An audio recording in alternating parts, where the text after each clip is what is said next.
All right, welcome back, everyone. Today, we're really digging into something that's, well, shaking up every industry, every organization, and frankly, every job role out there. Yeah. We're not just talking about, using AI. We're exploring what it means to truly become AI first. Our guide for this deep dive is a really fascinating source, the book Becoming an AI First Organization by Paramendra Kumar Bhagat. Yeah, and what truly stands out about this source, I think, is how it just slices through all the hype around artificial intelligence. It really does.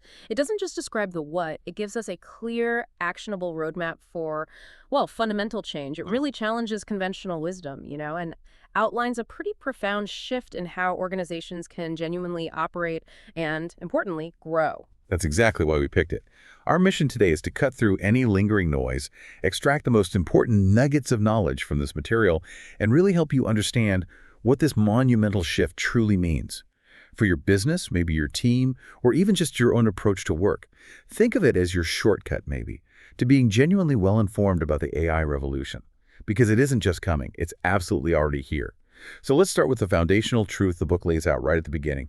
The AI revolution has truly arrived. It's moved way beyond being a novelty, something cool to play with, to an absolute necessity. Right. Think about the Industrial Revolution or electricity, the internet. Each one fundamentally reshaped society. The profound insight here, and the book argues this powerfully, is that AI isn't just another tech trend. No, it's that once-in-a-generation shift, poised to rewrite the very operating system of business, maybe even civilization. This isn't merely an upgrade, it's a systemic rewiring, really. It demands we reevaluate every assumption about how we work, how we innovate, how we grow. And if we connect this to the bigger picture, it suggests AI isn't just an incremental improvement to existing systems, not at all. Instead, it's becoming a foundational layer, a layer upon which entirely new systems, new businesses, new societal structures will be built. Consider electricity, right? It invisibly powers countless systems behind the scenes. Or the internet, it fundamentally reshaped communication, commerce, culture. AI is rapidly becoming that essential underlying infrastructure. So to be AI first, as the source powerfully emphasizes, means you have to build on top of this layer. You integrate it into your core DNA rather than just, bolting it on as an afterthought or some minor feature. That distinction really matters, doesn't it? So, okay, this isn't just a buzz then, is it? Yeah. The source points to 4 key drivers that really propelled AI from the research labs into the mainstream, made this the true tipping point. What changed? Why are we seeing this massive acceleration right now? Yeah, that's a great question. And I think one crucial point here is understanding the convergence of factors that made this the tipping point. Firstly, there's been an absolute explosion of data. Just incredible amounts.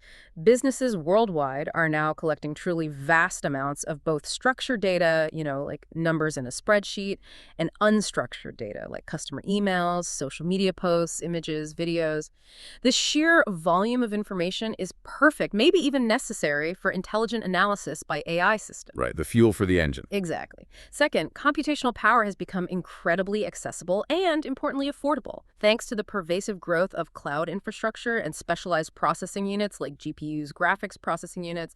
They were originally designed for gaming, but they're perfect for the parallel processing AI needs.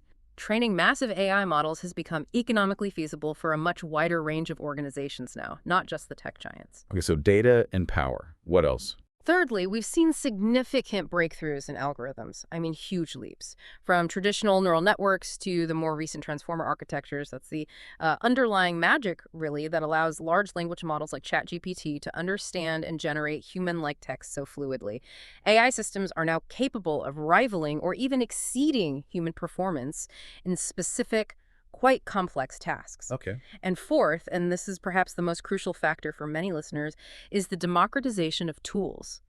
Platforms like ChatGPT, Midjourney for images, various low-code or no-code AI tools, they mean that anyone, not just highly specialized data scientists, can now leverage AI in really practical ways. This accessibility is what truly makes it a revolution for every business, not just the big players. So this isn't some distant future we're hypothetically talking about. The book highlights how many sectors are already feeling the full, tangible impact of AI's transformative power. Yeah. We're talking about real-world, current transformations happening right now. What are Oh. some of those key industries? Oh, absolutely. The evidence is really all around us. In healthcare, for example, AI is already profoundly assisting with diagnostics. Think radiology, pathology identifying patterns in medical images much faster, sometimes more accurately, than the human eye. It's also significantly accelerating drug discovery. DeepMind's AlphaFold, for instance, has revolutionized protein folding predictions. That speeds up research exponentially. And we also see AI-powered virtual health assistants providing initial support, guidance to patients, freeing up clinicians. Wow. Okay, healthcare is a big one. What else? Then there's finance. AI is absolutely critical there for real-time fraud detection using really sophisticated machine learning algorithms. It's powering AI-driven portfolio management through robo-advisors, which is kind of democratizing investment advice. And it's dramatically improving risk modeling for everything from loan applications to insurance underwriting. It's baked in now. Makes sense. Retail is another huge area. Leveraging AI for hyper-personalized product recommendations, you see this all the time. Dynamic pricing engines that adjust based on demand, competitor prices, optimizing demand forecasting, inventory management to reduce waste and stockouts. That's huge for their bottom line. Yeah, the personalization is everywhere. Definitely. In manufacturing, predictive maintenance of machinery is saving millions by anticipating failures before they happen. AI-powered supply chain optimization is becoming standard. Plus, advanced robotics with embedded vision systems for quality control on the factory floor. And even in media and entertainment, we're seeing everything from AI-generated content and scripts. Think OpenAI's Sora producing realistic video from text prompts. That Sora stuff is wild. It really is. And sophisticated audience analytics for hyper-targeted advertising, even deepfake detection for protecting IP and combating misinformation. These aren't just minor improvements, they're fundamental shifts in how these industries operate, all enabled by AI at their core. And the source makes a really bold claim here.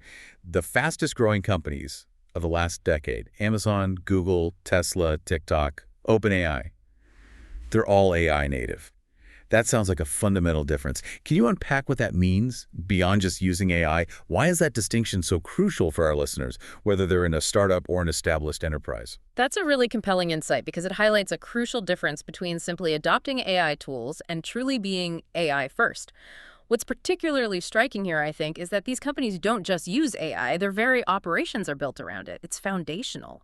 This means every decision in these companies is informed by machine intelligence. Every customer touchpoint is enhanced by personalization. Think Amazon's recommendation engine or TikTok's feed. Yeah, the feed knows me too well. Right. And every internal workflow is automated, optimized, and scaled using AI. They are AI first by design, meaning their entire existence, their growth strategy, it's all predicated on AI as their core competency, not merely a side project or a department. They leverage proprietary data, often build their own in-house AI models to create these powerful competitive moats that are incredibly difficult for others to replicate. It's their inherent design, their DNA, not just their choice of tools that sets them apart. But here's where it gets really interesting for maybe smaller players. You don't need billions in R&D to ride this wave, right? No. The book makes a strong case that this revolution is inclusive. That means opportunity for virtually everyone. How so? Yes, and that's a key takeaway for leaders. Powerful AI capabilities are now accessible to organizations of all sizes. It really democratizes what was once exclusive. A 5-person digital agency, for example, can now use AI to automate client proposals, brainstorm marketing campaigns, maybe even draft initial content outlines. That saves immense amounts of time and effort. A mid-sized law firm can leverage large language models like GPT to quickly summarize vast amounts of case law, dramatically accelerating legal research and discovery. Huge efficiency gains there. Absolutely. A global logistics firm can use AI to optimize last-mile delivery routes in real time. That leads to significant cost savings, improved efficiency, even reducing their carbon footprint. The core insight from the source is that the AI revolution is inclusive, but, and this is the catch, only for those who choose to act now. The cost of inaction is actually rising exponentially. Those who wait will find themselves with a much steeper learning curve and a significant competitive disadvantage in what is rapidly becoming an AI-driven market. Okay, so if we're truly going to become AI first, we need to understand what that actually means, beyond just, the buzzword. The book immediately tackles a common misconception. What does AI first really mean? It's not just a phrase you toss around in strategy memos or marketing decks. Which really begs the question, are organizations genuinely adopting the mindset, or are they just adopting the language? You see that a lot. The source distinguishes between three categories, and this is crucial for any organization looking to self-assess its readiness, its maturity. An AI-aware organization is curious about AI. They might have held a few introductory workshops, maybe deployed a basic chatbot somewhere on their website, but they lack a cohesive core AI strategy. It's more tangential. Okay, aware. What's next? Then you have AI-enabled organizations. They use AI in certain specific functions, marketing automation, targeted ads, fraud detection maybe. They might buy vendor solutions that incorporate AI. They certainly benefit from AI, but they haven't fundamentally restructured their operations or their core products around it. It's more integrated, but not foundational. Got it. Enabled. And the goal? The goal is AI first. These organizations treat AI as a strategic imperative. They design products, workflows, even their organizational teams specifically around AI capabilities. They consistently leverage their proprietary data and often develop in-house models to create powerful competitive advantages, those moats we talked about. And crucially, AI governance, ethical considerations, a culture of continuous innovation. It's all baked into their very DNA. Being AI first isn't just about using AI. It's about thinking AI, building for AI, and leading with AI at every single level. Okay, let's unpack this mindset then. The book mentions 5 key dimensions that define this new mental model. It sounds like it's a pretty profound shift in how you approach, well, everything. It's truly about adopting a new mental model across critical dimensions of how a business operates. It's quite deep. First is strategic thinking. This means viewing AI not as a luxury add-on or some niche tech, but as essential foundational infrastructure, just like electricity or the internet. It's that fundamental. Second, data-driven decision-making. This shifts leadership from relying purely on gut instinct, which still has a place, maybe, to embracing evidence-based automation, ensuring every significant choice is informed by machine intelligence and vast data sets. Replacing gut with data, basically. Kind of augmenting gut with data, maybe. Third, AI as coworker. This is a fundamental reimagining of roles and teams to foster deep human-AI collaboration. The book really emphasizes this isn't about AI replacing people, but augmenting them, making them more powerful, more productive. Okay, that's a key point. Very key. Fourth, speed of execution. This involves leveraging AI to iterate faster, deploy smarter solutions, and scale sustainably, dramatically compressing time to market. And fifth, innovation DNA. This means prioritizing continuous experimentation with AI, rigorous model testing, and robust feedback loops to drive ongoing improvement and unlock entirely new possibilities. This comprehensive mindset dictates that AI isn't an isolated innovation project, but a systemic transformation that touches every single part of the organization. So it's not just about what you do, but how you're structured. The source points to shifts away from traditional hierarchies towards more agile hybrid teams, away from static standard operating procedures towards continuous learning, and away from purely top-down decisions to more intelligence-augmented ones. It really sounds like a complete organizational redesign around AI. Yeah, and what's particularly striking here is how AI first fundamentally transforms both internal operations and external relations. It's inside and out. Internally, traditional org charts with their rigid departmental silos, they're giving way to agile, cross-functional pods. You see domain experts, data engineers, AI strategists collaborating seamlessly on specific problems. Static, rule-based SOPs are being replaced by dynamic, self-improving workflows where AI learns from new data and humans learn from AI's insights. It's a continuous loop. That sounds much more adaptive. Exactly. And leaders are increasingly relying on AI dashboards, predictive analytics. AI might recommend courses of action, but humans retain that final decision-making authority, the judgment.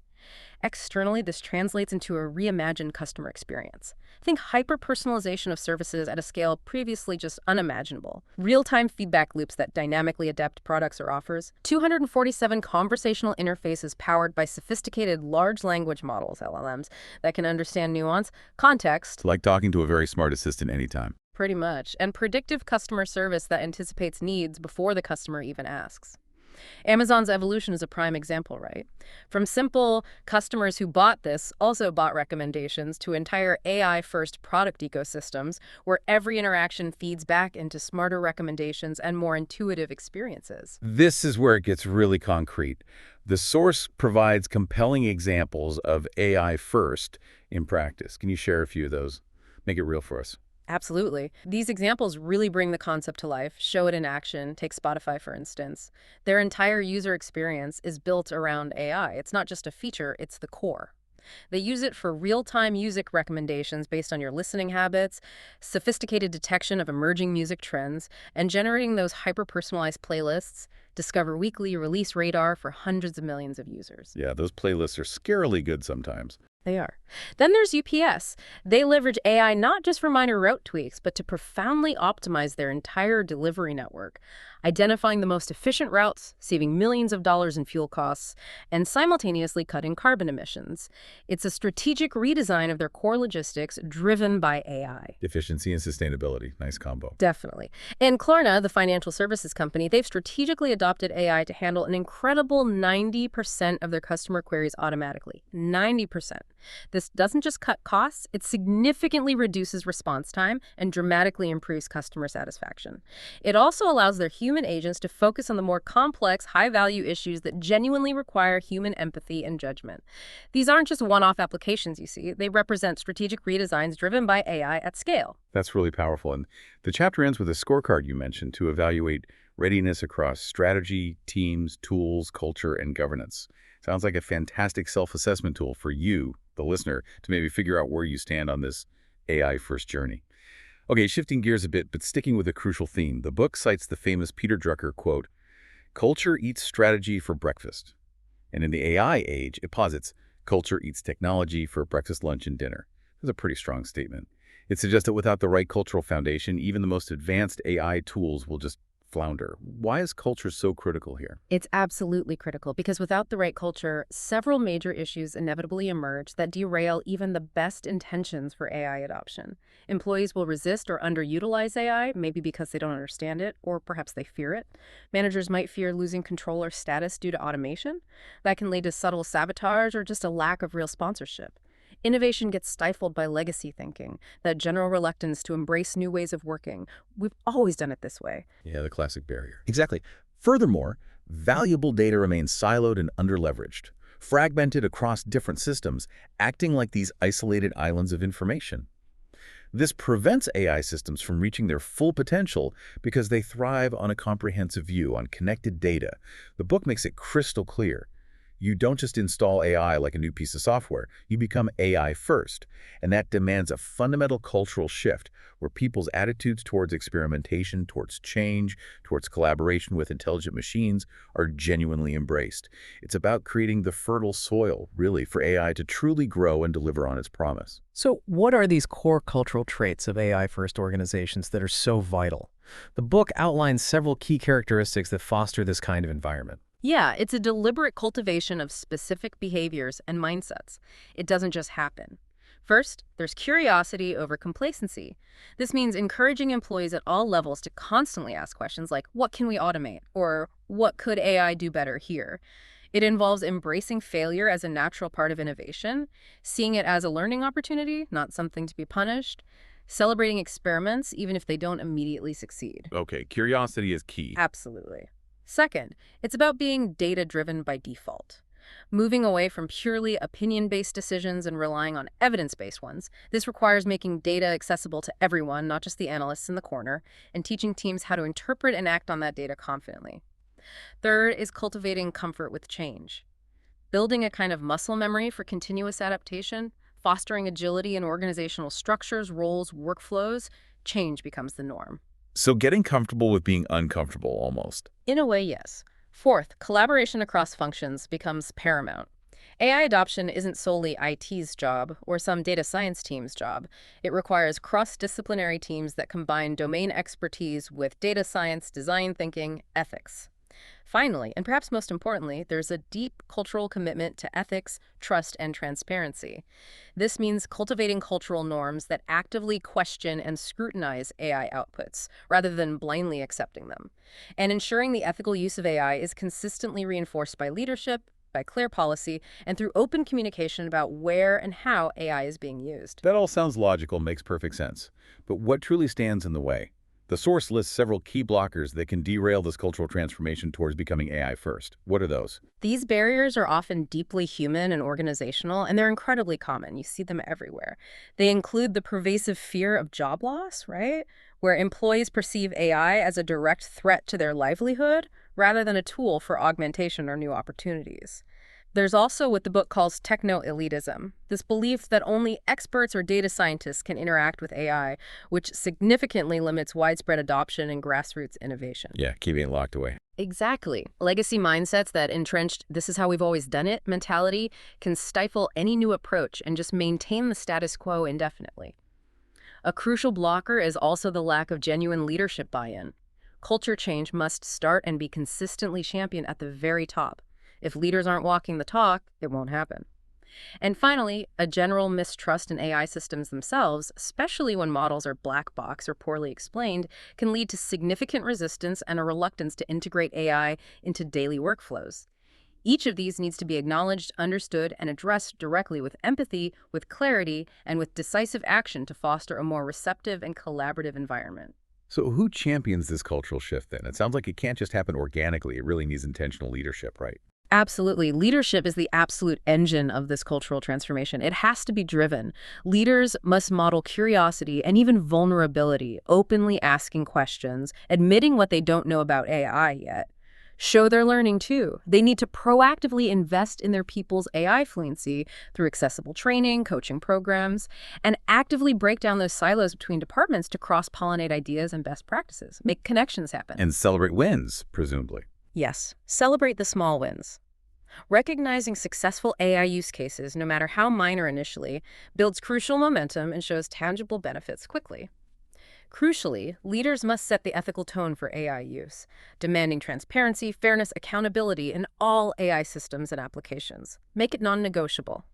And middle managers, they are the critical leverage points in this transformation. They're often caught between top-down directives and frontline skepticism.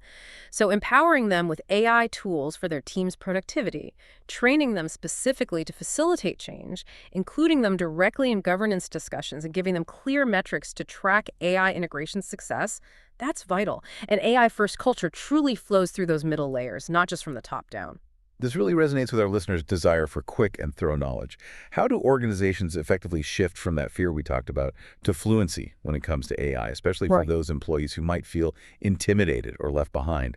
Yeah, it's about reframing AI fundamentally, not as a threat, but as a catalyst for personal and organizational growth, creating new opportunities, new skills.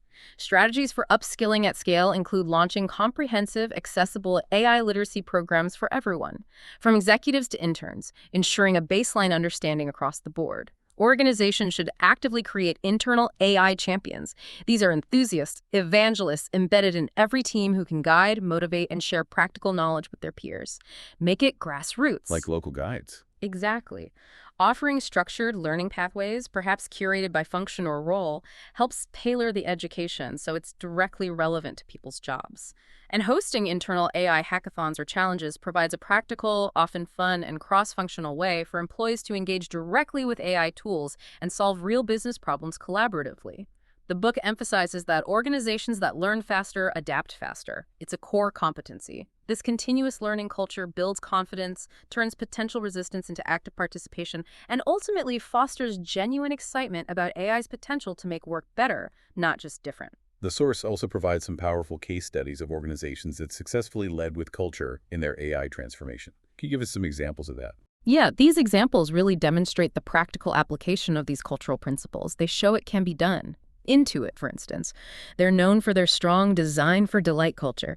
They took a remarkable step. They trained every single product manager in the company in AI experimentation. Every single one. They then leveraged AI tools extensively for taxes, financial planning, customer success, truly embedding AI into their core product development process, driven by that user-centric culture. Wow, training everyone. That's commitment. It is. DBS Bank in Singapore is another compelling story. They transformed from a traditional bank to a digital-first, AI-driven culture through a very intentional culture by design initiative. This involved embedding innovation into daily rituals like frequent hackathons, innovation challenges, actively encouraging employees to identify automation opportunities using AI, making it part of the rhythm. And Airbnb democratized data science internally. They created intuitive tools like their knowledge repo to make data and AI insights accessible to more employees across different teams, not just the specialists. They also hosted internal AI summits and sharing sessions, treating AI experimentation and knowledge sharing just like core product innovation. These cases show that cultural shifts aren't just theoretical, they are achievable with intentional effort, strong leadership, and a real commitment to employee empowerment and learning. Okay, let's switch focus to productivity. Productivity used to be pretty simple, right? Output per unit input. We all learned that formula. But the book says AI changes that definition entirely. It's no longer just about volume. How is productivity being redefined for the AI age? That's a really critical shift in perspective the book highlights. It's no longer just about the volume of output, how much stuff you produce. It's about velocity, how fast you can get things done, compressed cycles, precision, the accuracy and quality of the output, fewer errors, personalization, tailoring products or services to individual needs at scale, and ultimately intelligence embedding smart decision-making throughout your operations. The book argues that the AI productivity multiplier can lead to potentially 10x gains, not just 10% improvements. Think about it. Sometimes that's transformative, not incremental. Exactly. Not just 10% faster, but potentially 10 times the output, 10 times the precision in certain areas. It's like giving every employee their own digital assistant, analyst, researcher, strategist, all rolled into one, amplifying their capabilities. The goal, again, is augmentation, not replacement. It's about empowering people to do better work, faster, smarter, by offloading the repetitive, the time-consuming, the data-heavy tasks to AI. This shifts productivity from being purely effort-based to being intelligence-based. It fundamentally reshapes what's possible. It allows a small team to achieve what once required an entire department, or unlocks entirely new competitive advantages through speed and insight. What are the 3 key dimensions of AI-driven productivity that the book highlights? How does AI actually amplify human effort in practical terms day to day? These dimensions really clarify precisely how AI amplifies human effort and drives that potential 10x factor. First, there's task automation. This is where AI takes over those repetitive, rule-based tasks that typically consume significant human time and are often prone to error. Think of things like data entry, scheduling appointments, processing standard forms. For a concrete example, AI-powered invoice scanning can reduce a finance team's manual workload by maybe 80%, freeing them for higher value analysis, not just keying things in. Okay, automation of the repetitive stuff. Right. Second is task augmentation. Here, AI assists human work rather than fully replacing it. It's a collaboration. This could involve AI helping with writing by suggesting better phrasing or catching errors, providing intelligent decision support by analyzing vast data sets humans couldn't process, or assisting in complex diagnostics, like in medicine. A legal AI, for instance, can review contracts much faster and flag potential anomalies or risks, but the human lawyer retains that critical judgment for complex legal decisions and client interaction. So AI does the heavy lifting, humans do the critical thinking. That's a good way to put it. Finally, there's task acceleration. This is where AI enables teams to operate at speeds previously just unimaginable. A product marketing campaign, for example, that once took weeks to develop research, copy, visuals, launch plan, can now potentially be completed in a matter of hours with AI assistance. This significantly compresses cycle times, allowing for much faster iteration, quicker market response, and more experiments. This is where we really see the practical benefits spread across every part of an organization. How does AI multiply productivity across specific business functions? Can you give examples? Oh, the applications are truly pervasive across the modern enterprise. It touches almost everything. In marketing, AI generates blog posts, email copy, ad headlines much faster than a human could, powers those personalization engines delivering tailored messages, and identifies high-converting segments through predictive analytics. For example, the book mentions a 4-person content team at an e-commerce brand effectively doubled their output using AI writing assistants without sacrificing quality. Double the content, same team size. Yeah. Impressive. It is. In sales, AI-driven lead scoring models help prioritize outreach efforts on the most promising leads. Sales bots can handle initial qualification calls or chats. AI-assisted CRM updates reduce that tedious administrative time sales reps hate. One AI-first SaaS firm, the book notes, saw a 40% increase in conversions simply by using AI-prompted talk tracks that guided their sales reps in real time during calls. Guiding the conversation live. Wow. Yeah. Human resources benefits immensely from AI for things like resume parsing and matching candidates to roles, sentiment analysis for employee feedback from surveys, and AI-driven learning recommendations tailored to individual skill gaps and career goals. An AI-powered internal job board, for instance, improved internal mobility and reduced attrition by 25% by better matching employees to open roles within the company. Keeping talent in-house. Exactly. For customer support, chatbots answer FAQs 24/7, reducing wait times. AI can detect emotion and urgency in support tickets to prioritize critical cases. Smart routing ensures issues go to the right human agent faster. A bank, as the source describes, reduced Tier 1 support costs by 60% with an LLM-powered chatbot handling common queries effectively. And in finance and accounting, AI allows for auto-categorization of expenses, real-time risk analysis for better financial health monitoring, and AI-generated financial summaries and forecasts. An AI-first CFO, the book notes, might spend 80% less time on routine quarterly reporting, freeing up potentially 10 times more time for strategic work rather than just crunching historical numbers. It's incredible how these AI co-pilots are now working right alongside humans in real time. Sounds like they're really changing the game for individual professionals too, not just whole departments. That's a fantastic observation because they absolutely are. AI co-pilots represent the new normal for many professional roles. It's becoming expected. Coders, for example, are using tools like GitHub Copilot extensively to accelerate development. It suggests code snippets, sometimes entire functions, catches errors. Writers are leveraging GPT-based tools to overcome writer's block, generate initial drafts, brainstorm ideas, even refine their prose for clarity or tone. Like having a writing partner on demand. Pretty much. Analysts can now use natural language processing to query vast amounts of data, getting insights simply by asking questions in plain English rather than writing complex SQL queries. Designers are using AI tools to generate visual concepts rapidly, suggest layouts, resize images instantly, or remix elements, drastically speeding up their creative workflow.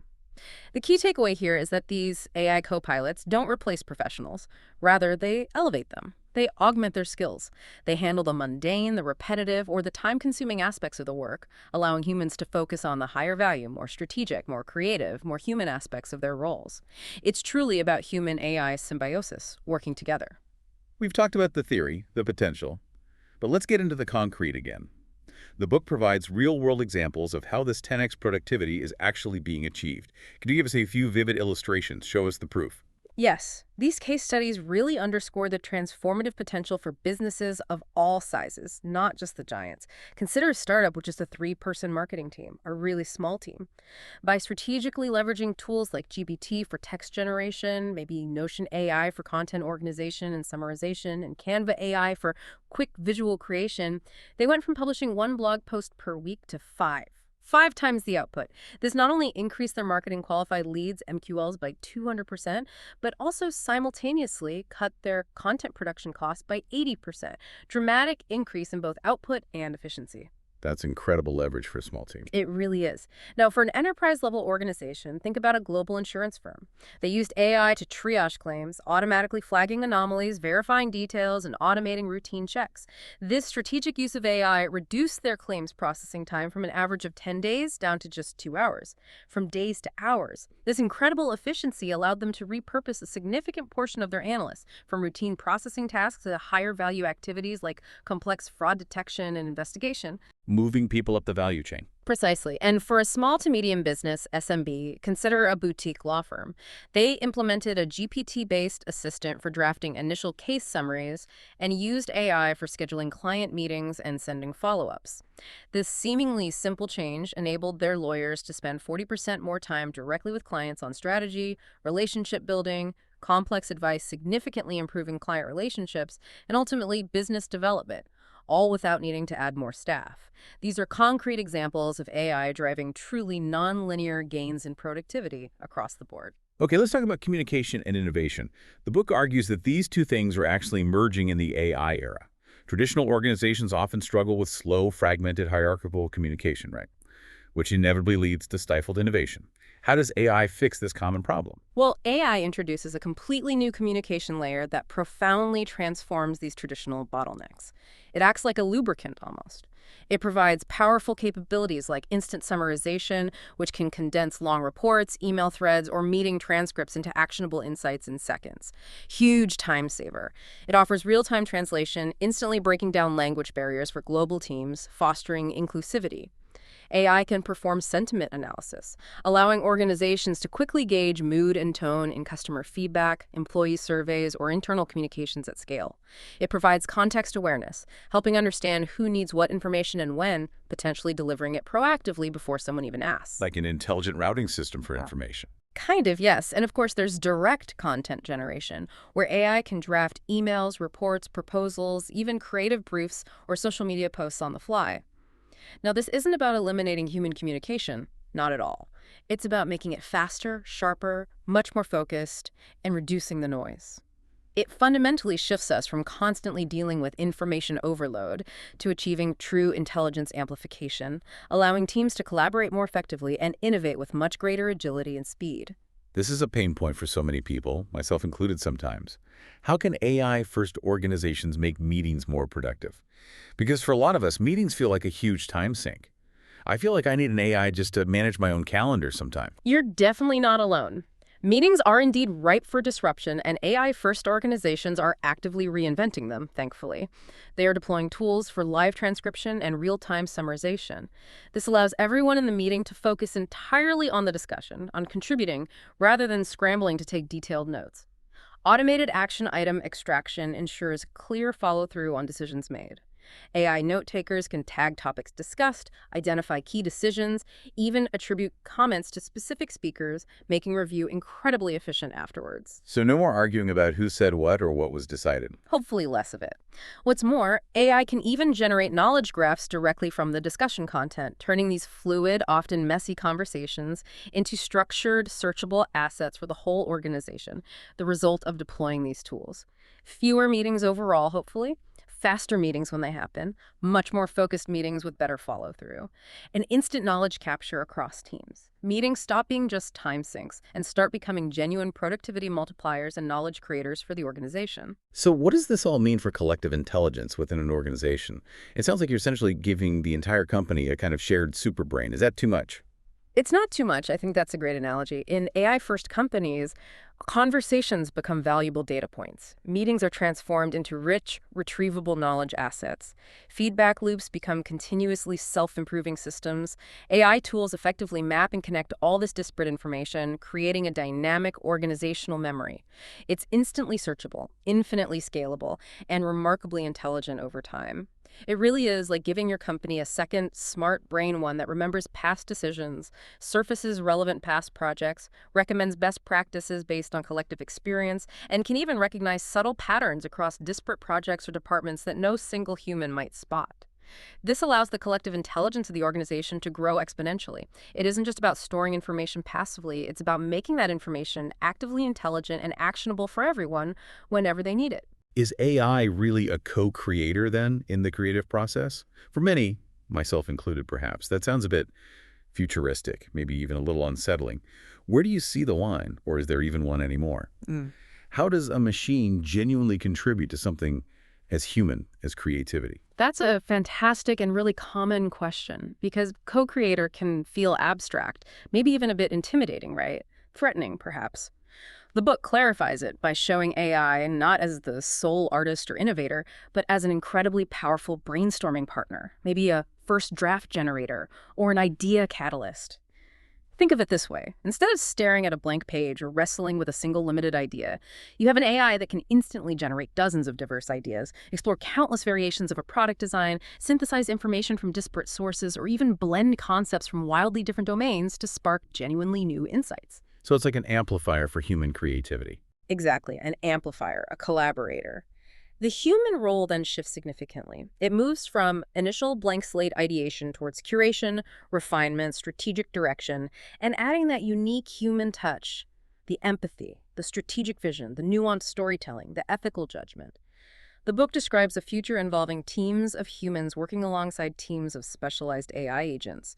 In this model, human leads shift from micromanaging individual tasks to orchestrating intelligence, directing the flows of value and insights that these AI agents provide, allowing for a much more expansive and rapid creative output. It's truly about amplification, not replacement, in the creative sphere as well. So the cost of innovation drops significantly when you have AI as an accelerator like that. That sounds like a massive game changer, especially for smaller companies and new ventures. Yes, the cost of innovation drops dramatically, and that's a huge competitive advantage. It lowers the barrier to trying new things. What used to take weeks, maybe months, of human effort and multiple costly iterations now literally takes days, sometimes even hours, with AI's assistance. Imagine generating compelling product mockups with tools like Midjourney in minutes, not weeks. Spinning up fully functional landing pages with AI website builders to test an idea quickly. Conducting extensive user research by having AI synthesize thousands of online reviews overnight, or generating complex code snippets or even entire functions with tools like GitHub Copilot. Makes experimentation almost free in some ways. Almost. The barrier to entry for trying something new, for experimenting with a novel idea, has dropped precipitously, close to zero in some cases. The book describes innovation in AI-first organizations as a flywheel. It's a continuous cycle. AI constantly analyzes data and market trends, suggests opportunities or problems to solve. Teams then rapidly prototype solutions using AI tools. Feedback is captured, often analyzed by AI itself, and successful ideas are then scaled up efficiently using AI systems. Each turn of this flywheel strengthens the next, making innovation a continuous, self-reinforcing habit that moves at an unprecedented pace, leaving slower competitors behind. Okay, let's talk growth. Growth used to mean pretty linear scaling, more people, more offices, more ad spend. But the book says AI changes that definition entirely. How is growth redefined for the AI age? AI-first growth is fundamentally different from that traditional linear scaling model, which is often limited by human capacity and relies heavily on capital expenditure for physical expansion or hiring. It's described in the book as asynchronous, meaning you have always-on capacity that isn't tied to human work hours. This implies rapid market expansion, often through digital channels, the creation of highly productized, scalable services, and the ability to achieve potentially exponential returns on data and intelligence, not just linear returns on capital or labor. Unlike traditional growth, which often operates like a leaky funnel, AI-first growth operates more like a self-reinforcing flywheel. Another flywheel. Yes, the flywheel concept is central. Customer interactions feed data back into AI systems. The AI then personalizes experiences, leading to higher satisfaction, more engagement, which generates more data, leading to better insights, smarter products, and ultimately more growth.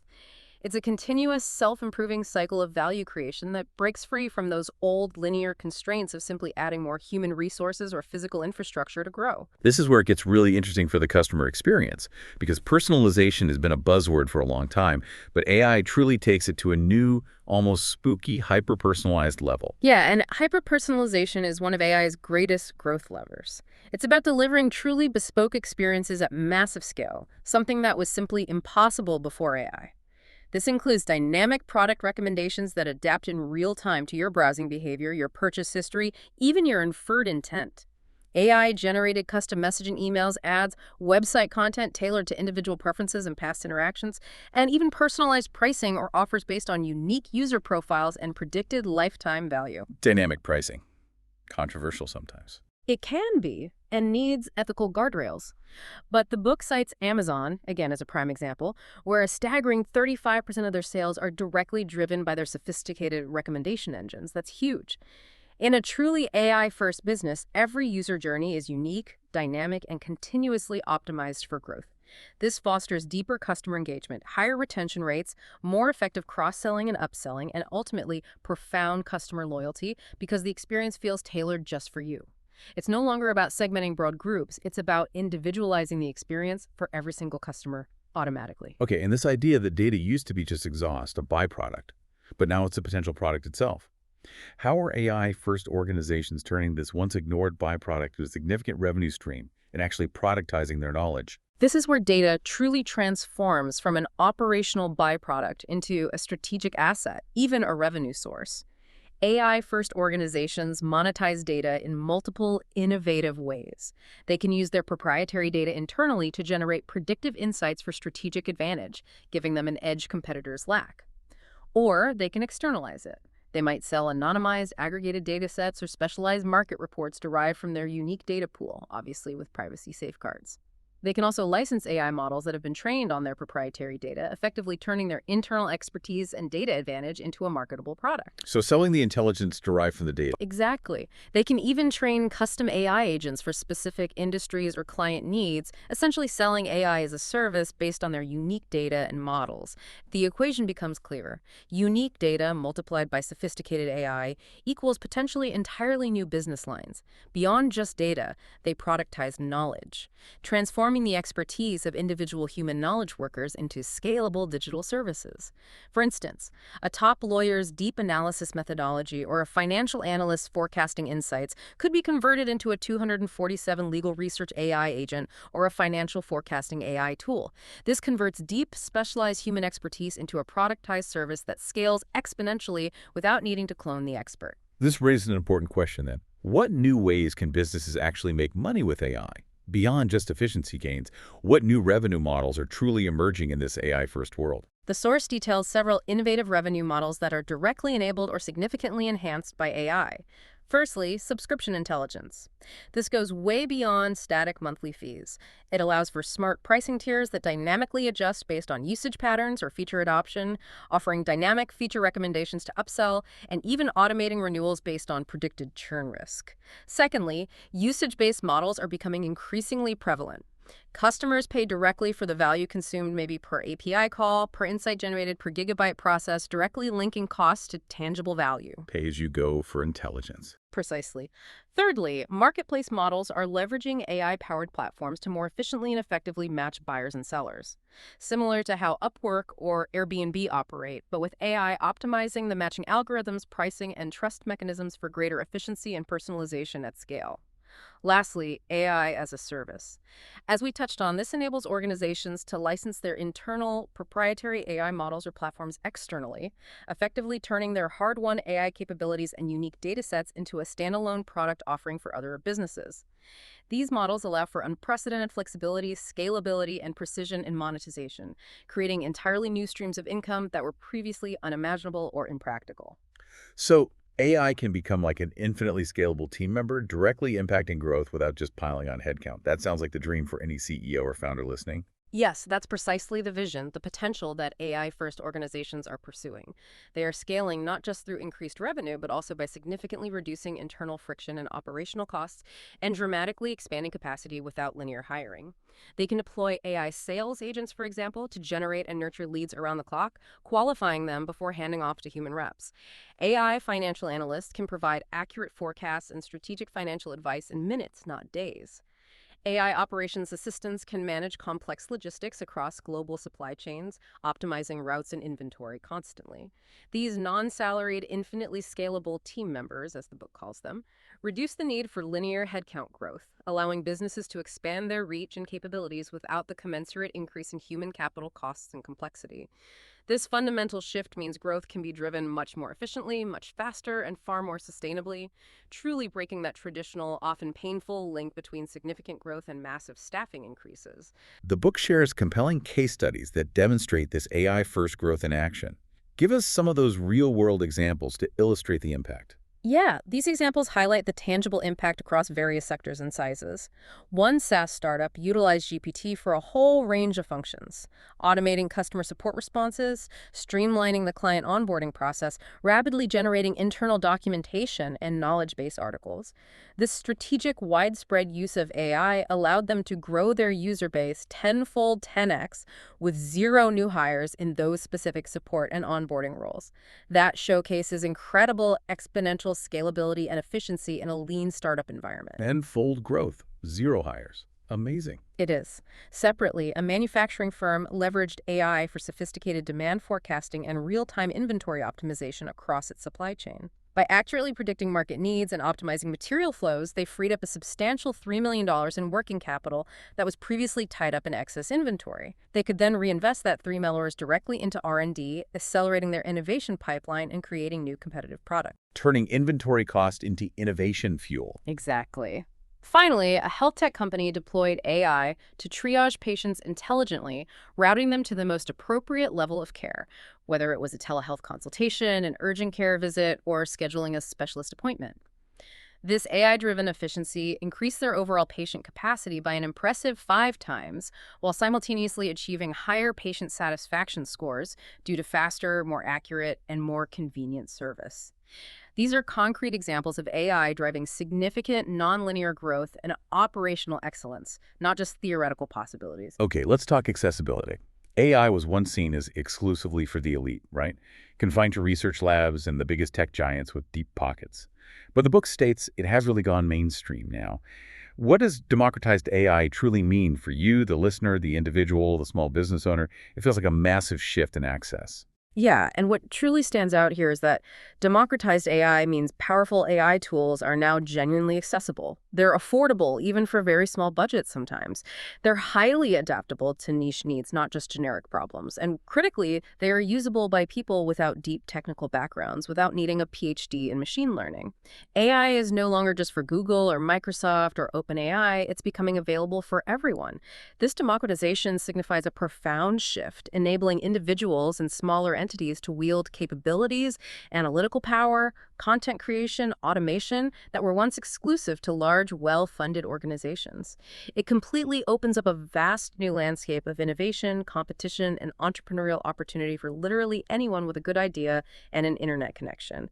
It levels the playing field in many ways. So how exactly did we get here so quickly? What were the key trends, the enabling factors that truly opened the gates to this widespread AI accessibility? Several really important tectonic shifts paved the way for this widespread accessibility. It wasn't just one thing. First, the open source ecosystem has absolutely flourished. Platforms like Hugging Face for models and datasets, TensorFlow and PyTorch for building models, and libraries like LangChain for building LLM applications have put incredibly powerful AI models, algorithms, and frameworks directly into public hands, fostering collaborative development and sharing. So people building on each other's work freely. Exactly. Second, the widespread availability and affordability of cloud infrastructure from providers like AWS, Azure, and Google Cloud has made scalable AI training and deployment affordable and accessible to virtually anyone. It eliminates the need for massive upfront investments in specialized hardware. Third, the API economy has exploded. This allows for plug-and-play access to pre-trained AI models like OpenAI's GPT models or Stability AI's APIs for image generation. This means you don't necessarily need to build complex AI systems from scratch. You can simply integrate these powerful capabilities into your own applications via an API call. Like building with intelligent Lego bricks. That's a great analogy. Fourth, the rapid rise of no-code and low-code platforms empowers non-engineers, marketers, designers, business analysts, entrepreneurs, enabling them to create surprisingly sophisticated applications and automations incorporating AI without writing a single line of traditional code. Finally, language models as interfaces like GPT and Claude have revolutionized human-computer interaction. They allow anyone to simply talk to AI in plain English and get things done, removing a huge technical barrier and making AI immediately intuitive and useful for a much broader audience. This sounds like a massive game changer for small and medium businesses and even for individuals, solopreneurs, creators. It's clearly not just about the big players anymore. It truly is a leveling of the playing field, empowering the smaller players in unprecedented ways. For SMEs, small and medium enterprises, something as simple as a local bakery in Canada, the book mentions, can now use ChatGPT to write engaging Instagram captions, respond professionally to customer direct messages, and brainstorm seasonal promotional offers, all managed perhaps by the owner or a single part-time employee. For startups, a solo founder can potentially leverage GPT for website copy and marketing content, Midjourney for branding and graphics, and low-code platforms like Bubble or Webflow to build and market a SaaS product with zero full-time staff initially. This allows AI-first startups to be incredibly lean, incredibly fast, and globally competitive right from day one. The lean startup model on steroids, basically. Pretty much. And for nonprofits, democratization means profound potential for social impact at lower cost. A nonprofit in Kenya, for example, can use a WhatsApp chatbot powered by open source AI to deliver vital agricultural advice to smallholder farmers in Swahili, reaching remote communities that might otherwise be underserved by traditional outreach methods. What's truly fascinating here, too, is how every individual now potentially has access to powerful design tools like Canva AI or Midjourney, sophisticated writing assistants like Grammarly or Jasper, comprehensive business tools like ChatGPT for research or AI pitch deck creators, and even coding co-pilots if they dabble in development. This empowers solopreneurs and freelancers to build entire businesses, entire brands that once required large teams and significant capital investment, fostering a whole new creator economy driven by individual ingenuity augmented by AI. So AI is becoming truly global then, reaching beyond the traditional tech hubs of Silicon Valley, London, Bangalore, and other developed nations. Yes, the democratization of AI is inherently global, which is a really significant and positive development, I think. We're seeing large language models now being trained specifically in a multitude of languages beyond just English, like Hindi, Swahili, Spanish, Arabic, Bengali, ensuring AI can effectively communicate with and serve diverse populations around the world.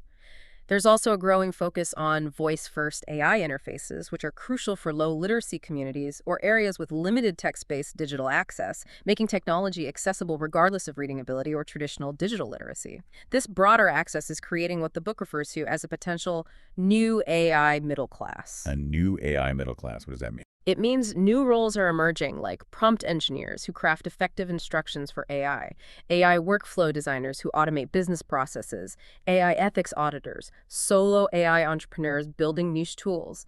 And these roles can increasingly be performed from anywhere in the world, unconstrained by geographical location or traditional educational paths. It truly decentralizes innovation and economic opportunity, allowing talent to surface from unexpected places and participate in the AI economy. But, and there's always a but, isn't there? With great power comes great responsibility. Ah. What are the potential pitfalls, the downsides mentioned in the source, that come with this widespread, democratized access to AI? Right. While incredibly empowering, this rapid democratization does bring significant challenges that need to be proactively managed ethically and technically. A significant one is bias in models. Many foundational AI systems are still primarily trained on Western English-centric datasets from the internet. This can lead to skewed, unfair, or culturally irrelevant outputs for other cultures, languages, or demographics, potentially reinforcing existing societal biases. There's also the persistent issue of infrastructure inequality. Disparities in access to powerful GPUs needed for training, or even just reliable high-speed internet access, can limit full participation in the AI revolution in certain regions, potentially exacerbating existing digital divides. The haves and have-nots of compute power.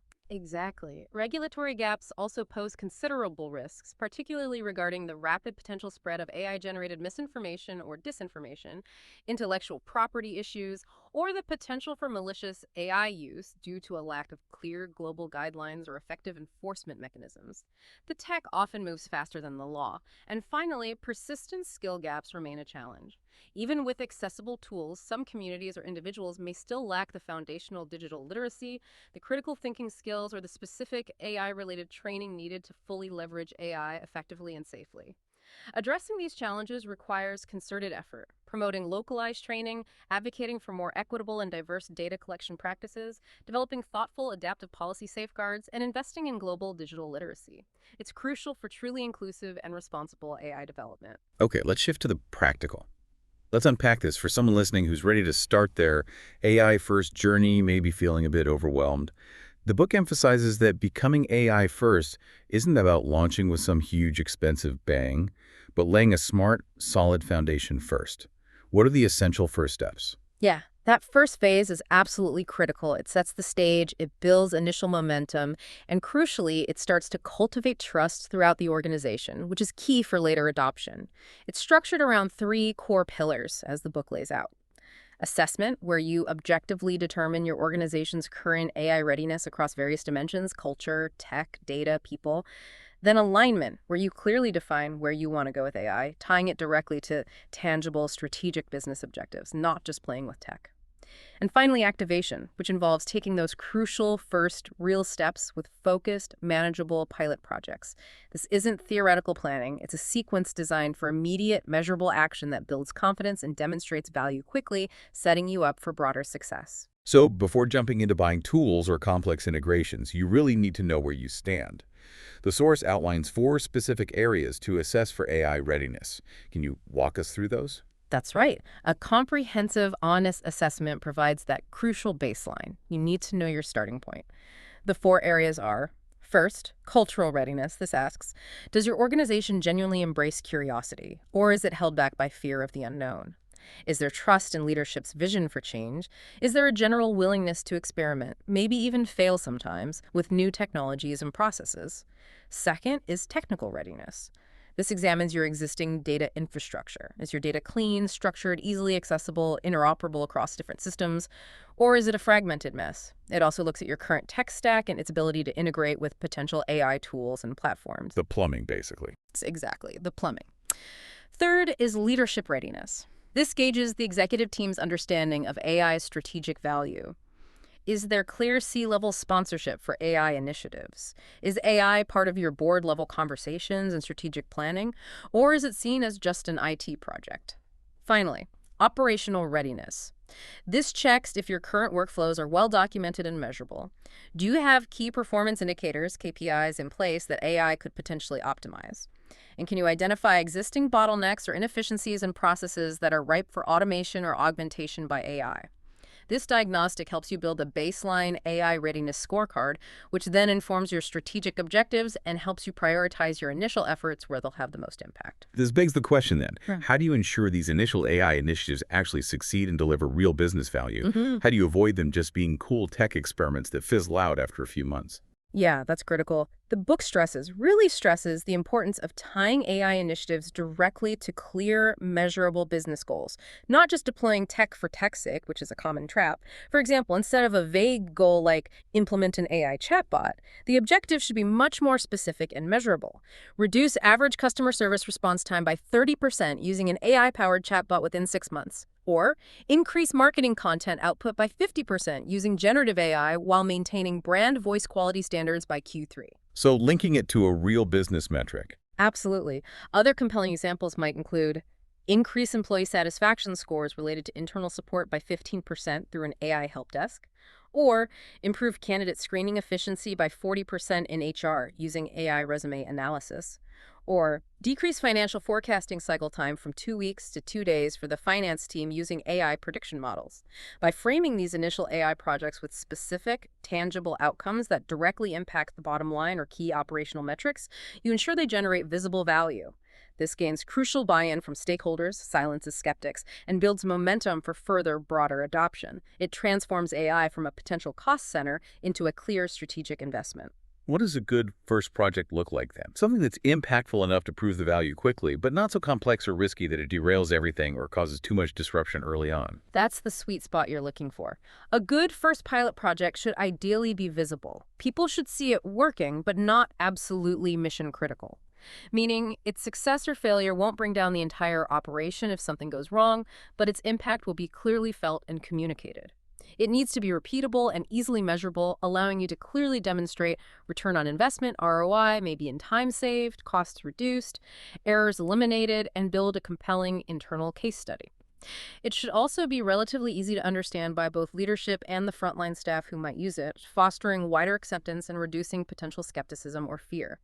Finally, it should be limited in scope to allow for quick wins and rapid iteration based on feedback, but designed with scalability in mind for potential future expansion if successful. Okay, so concrete examples. Sure, examples include deploying an AI assistant for answering common customer FAQs on your website, high volume, low complexity, or a GPT-powered email summarizer for sales representatives to save time digging through their inboxes, or maybe an auto-tagging system for incoming support tickets to streamline operations and improve routing to the right team. The idea is to start where success is highly likely, where the benefits are tangible and easily shareable, helping you build momentum and identify those crucial internal champions who get excited about it. Who should be on this first AI team, this pilot team? And how do you get them ready for this new way of working? Because it's clearly not just about plugging in the tech, it's about the people interacting with it.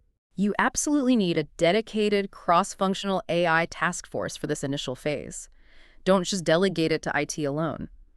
This team should ideally include a business champion, someone from the business unit who owns the outcome, deeply understands the departmental needs, and can advocate for the project. A data person, whether that's an engineer, an analyst, or maybe someone with strong data literacy, who can handle the data preparation, integration, and analysis side. A dedicated project manager to drive execution, manage timelines, and keep everyone coordinated. And optionally, maybe initially, a vendor representative or an external consultant to accelerate adoption and provide specialized expertise you might lack internally. Crucially, you must involve a few pilot users from the front line. These are the people who will actually use the AI tools daily.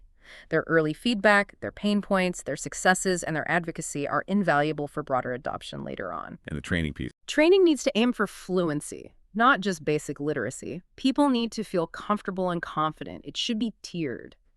Executives need to understand the strategic value, the potential ROI, and the governance implications. Managers need to learn how to optimize workflows with AI, maybe basic prompt engineering for their teams, and how to lead hybrid human-AI teams. And all employees involved need practical training on how to use the specific AI tools safely, ethically, and productively in their context. Build confidence through live demos, creating internal AI office hours for Q&A, and encouraging peer-to-peer training led by those early AI champions. Remember, seeing colleagues succeed with it is often the most powerful motivator. This is critical for building trust, right? You don't want to over-automate and alienate employees or customers, especially early on. How do you get everyone else on board, maintain that human element, and manage the fear? Trust is absolutely paramount, and the book emphasizes this heavily. You build it step by step.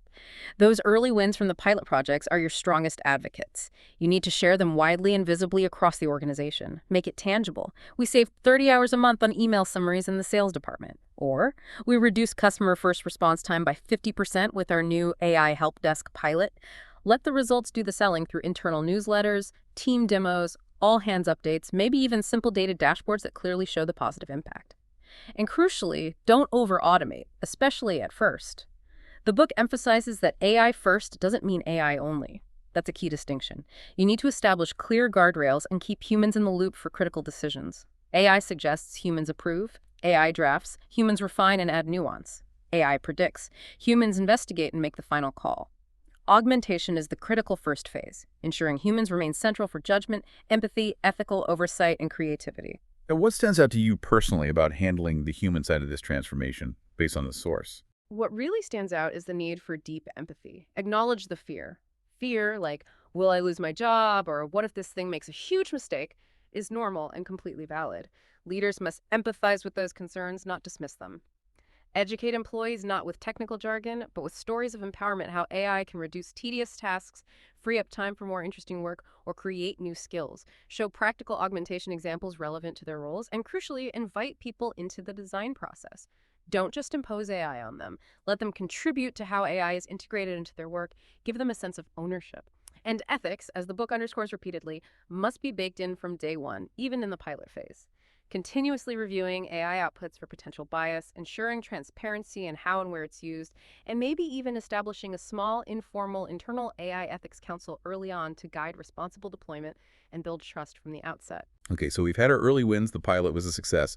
Now, the bigger challenge, how do you take AI from those isolated experiments to becoming a true enterprise-wide transformation engine?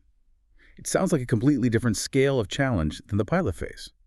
Yeah, and what's particularly striking here, and often underestimated, is that scaling AI isn't just about adding more tools or doing more of the same pilots in other departments. It's much more fundamental. It's about deliberately building the underlying systems, evolving the organizational culture further, establishing robust governance frameworks that apply everywhere, and creating the necessary shared infrastructure to make AI a core, integrated operating layer of your entire organization. This means consciously moving from those isolated use cases that prove the concept to coordinated strategic initiatives that impact potentially every single function and role, truly transforming it from scattered islands of innovation into a cohesive, intelligent infrastructure that drives the entire business forward, creating network effects. It's a foundational architectural shift. This raises an important question. Why do so many promising AI pilots seem to fizzle out and fail to scale, even after demonstrating initial success?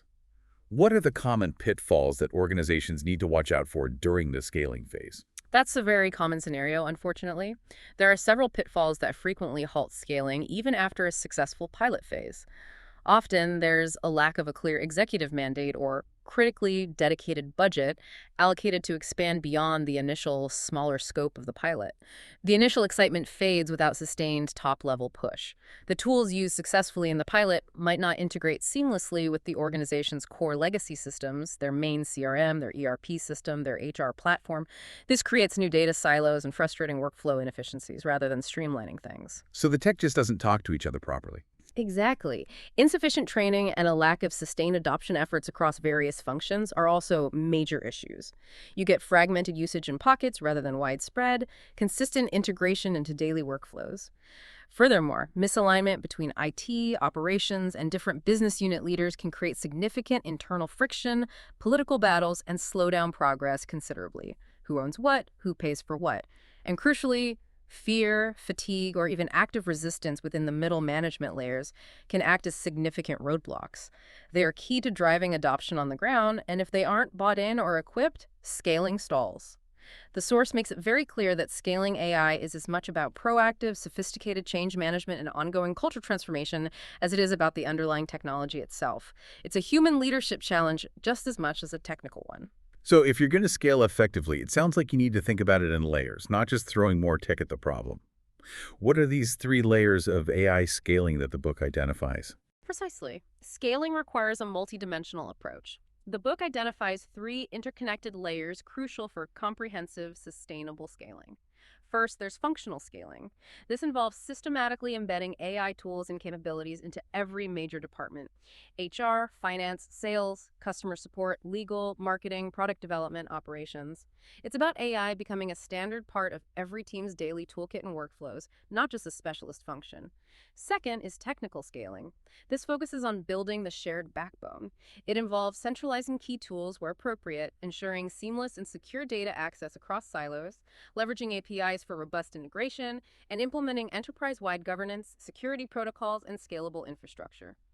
Finally, and perhaps the most challenging and ongoing layer, is cultural scaling. This is about driving that fundamental mindset shift across the entire workforce, fostering widespread curiosity, building confidence in AI's capabilities and limitations, encouraging continuous experimentation and sharing of learnings, and deeply embedding ethical awareness and responsible practices into daily work habits for everyone. You really must scale horizontally across departments and vertically in terms of the depth of integration and the maturity of usage for true organizational transformation to take hold. So who leads this massive scaling effort? Who makes sure it's a coordinated, enterprise-wide initiative and not just evolving into a bunch of disjointed competing projects again? This is where establishing a central AI enablement team, often called an AI Center of Excellence, COE, becomes absolutely indispensable for effective scaling.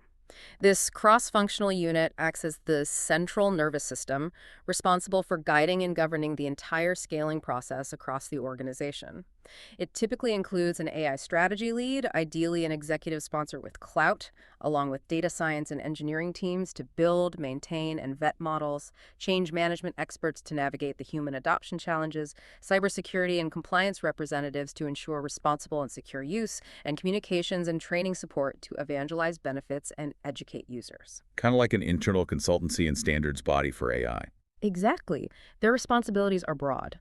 They might approve AI tools and platforms for enterprise use, provide essential education programs and ongoing support, define and share best practices and success metrics across departments, manage the organization's internal AI stack and shared resources, and ensure alignment with overall business strategy and ethical guidelines. Think of them as an internal AI as a service provider, ensuring consistent, governed, cost-effective, and impactful AI deployment across the entire enterprise. It sounds like you need local guides too, though, not just a central command center. Yeah. And how do you prevent that dreaded explosion of hundreds of different disconnected AI tools that just adds to complexity and cost? You absolutely need those local guides. The central COE can't be everywhere. The book suggests empowering department-level AI champions, or AI Sherpas. These are people embedded within business units who can identify specific, high-value use cases within their teams, guide local adoption and implementation, train their peers, troubleshoot common issues, and provide crucial real-world feedback up to the central AI team. These individuals are often not deep data scientists themselves, but trusted influencers within their departments who can effectively bridge the gap between specific business needs and the potential AI capabilities. They translate AI into practical terms for their colleagues. It's stopping the tool sprawl. Right.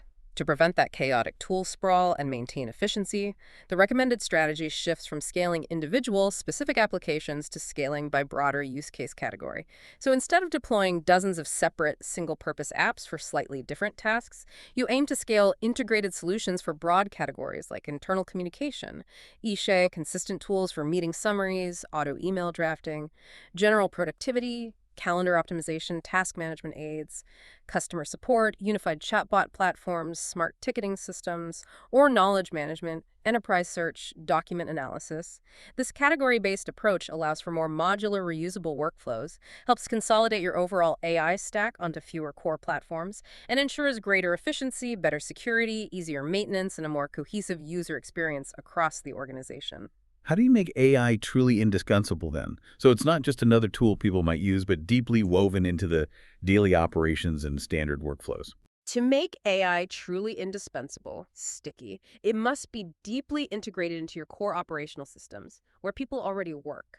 This means ensuring AI tools connect seamlessly, ideally through robust APIs or native integrations, with your existing CRMs like Salesforce or HubSpot, your ERPs like SAP or Oracle, your HRIS platforms like Workday, and your project management systems like Jira or Asana. Look for vendors who prioritize these integrations or provide open APIs, those application programming interfaces that act as standardized ways for different software systems to talk to each other reliably. This allows for a seamless flow of data and functionality, embedding AI insights directly into existing workflows. But technical integration isn't enough on its own. AI needs to be explicitly embedded into your documented standard operating procedures, SOPs. The book makes a crucial point here. If it's not in the SOP, it won't scale. It remains optional, easily forgotten. For example, an SOP for hiring might explicitly state, Step 3, use the approved AI tool, here against Claude, to summarize the candidate portfolio highlights before the hiring manager interview, or a marketing SOP. Before sending the campaign email, run the final copy through the AI-powered grammar and tone checker. Hey, by making AI a required documented step in everyday workflows, it becomes part of the organization's ingrained muscle memory, transforming from an optional nice-to-have tool into an essential, expected component of how work gets done efficiently and effectively. Now, as you scale these powerful systems across the organization, you're also scaling the potential risks. What about managing governance, risk, and compliance effectively at this enterprise scale to prevent potentially huge issues down the line? Yeah, as AI scales across the organization, so too do the associated risks. And they become much more complex and potentially impactful than during the contained pilot phases. These include the increased potential for propagating model bias at scale, if not continuously monitored and rigorously mitigated across diverse applications. Significant privacy violations if data isn't handled with extreme care and according to evolving global regulations across all systems. The dangerous proliferation of shadow AI tools, employees using unapproved, potentially insecure AI apps outside of corporate oversight, creating data leaks or compliance breaches. And the heightened risk of hallucinations or critical errors from large language models being relied upon in sensitive or high-stakes business applications without proper validation. So what are the guardrails needed? Robust, enterprise-wide guardrails become absolutely essential. This means maintaining strictly enforced approved tool lists and vetting processes, establishing clear, communicated ethical use guidelines and acceptable use policies for all AI systems, implementing model explainability standards where feasible so you can understand why an AI made a particular recommendation or decision, not just what it decided, especially for critical use cases. You also need strong data governance with clear data lineage tracking, knowing where data came from and how it was transformed.